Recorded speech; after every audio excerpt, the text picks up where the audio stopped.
Сәлем баршаңызға. Бүгін банан қосылған шоколадты кекс пісіреміз. Ең алдымен жұмсақ бананды шанышқымен езіп аламыз.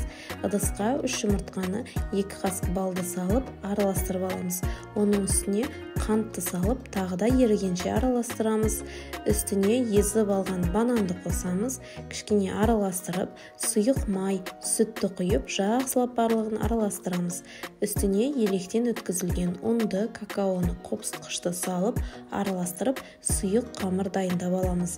Пергамент салынған формаға құйып, бетіні кез келген жаңғақ түрімен әсемдеп, 180 градуста қызып тұрған пеште 25-30 минут пісіріп аламыз.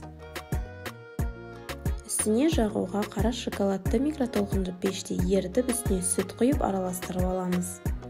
Дайын болған кексімізді формасынан шешіп, үстіне шоколадты жағып әсемдеп аламыз.